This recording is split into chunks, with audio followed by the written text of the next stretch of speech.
Hello friends, अगर आप CTET, UGC net, BEd या डीएलईएड की तैयारी कर रहे हैं या एमएड की तैयारी कर रहे हैं तो ये एमसीक्यूज जो हैं वो आपके सिलेक्शन को पक्का कर सकते हैं, क्योंकि वो टीचिंग लर्निंग से जुड़े हुए हैं। पहला प्रश्न है कि अनुशासन का कारण क्या नहीं हो सकता। ए, नियमों का पालन करना। बी, व्यक्तिगत अधिकार और गरिमा को स्वीकार करना। सी, स्वतंत्रता, समानता और न्याय के मूल्यों को स्वीकार करना। डी, लक्ष्य की प्राप्ति के लिए इसकी भूमिका स्वीकार करना। उत्तर है डी, लक्ष्य की प्राप्ति के लिए इसकी भूमिका स्वीकार करना। अनुशासन मूल्यों पर आधारित होता है, केवल लक्ष्य प्राप्ति के लिए नहीं। अगला प्रश्न है, विद्वान के लिए प्रसारण का सर्वोत्तम माध्यम क्या है।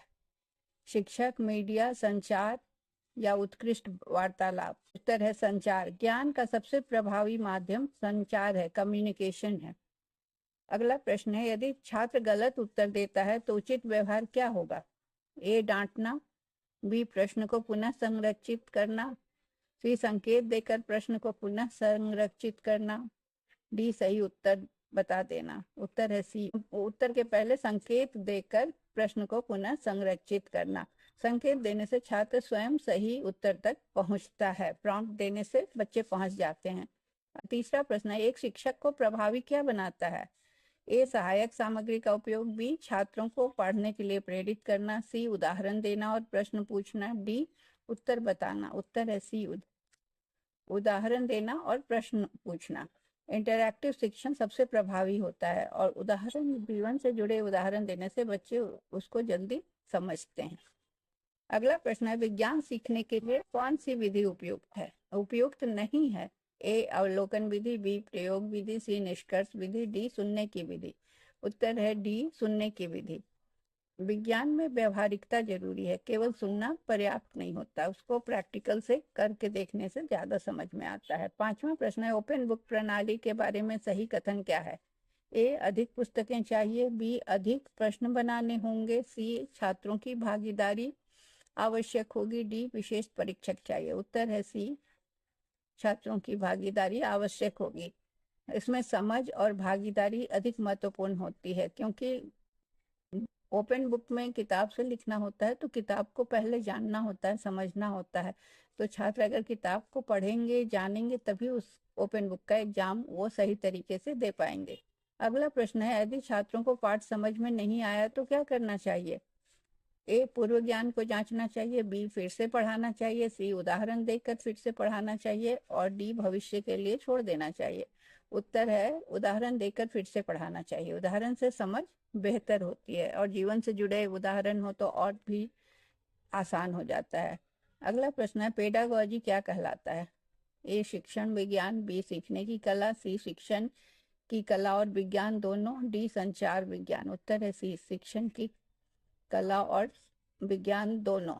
पेडागॉजी इज इक्वल टू शिक्षण के तरीके, कला प्लस विज्ञान। अगला प्रश्न है, सही शिक्षण क्रम क्या है। For motivation, I, introduction. P, presentation. R, recap.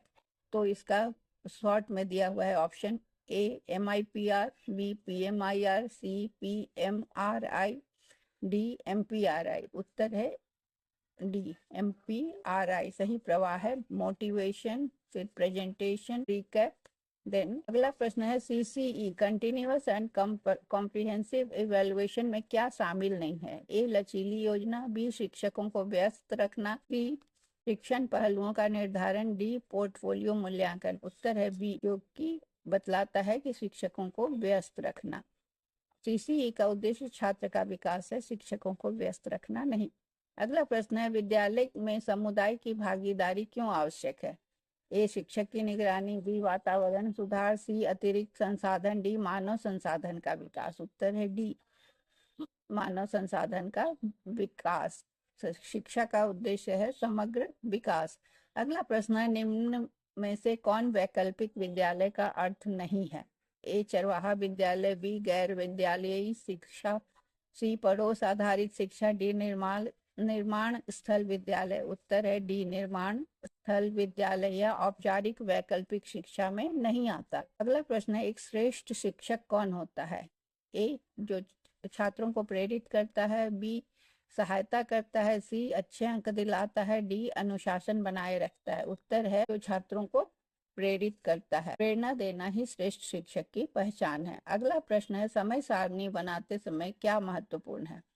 न्याय सिद्धांत, बी थकान का सिद्धांत, सी विभेदन सिद्धांत, डी लचीलापन। उत्तर है थकान का सिद्धांत, बी छात्रों की थकान को ध्यान में रखना जरूरी है।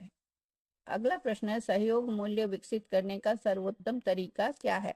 ए व्याख्यान, बी सांस्कृतिक कार्यक्रम, सी 1 महीने का कैंप, डी आदर्श भूमिका। उत्तर है सी 1 महीने का कैंप। कैंप गतिविधियां टीम वर्क को बढ़ाती हैं। शिक्षा की गुणवत्ता कैसे बढ़ाई जा सकती है? ए समय बढ़ाकर, बी शिक्षक प्रशिक्षण, सी समाधान आधारित शिक्षण, डी गाइड बुक। उत्तर है शिक्षक प्रशिक्षण। प्रशिक्षित शिक्षक बेहतर परिणाम देते हैं। तो ऐसे ही एग्जाम रेडी एमसीक्यूज के लिए आप इसे सेव करें और अपने दोस्तों के साथ शेयर करें, कमेंट करें। Next set.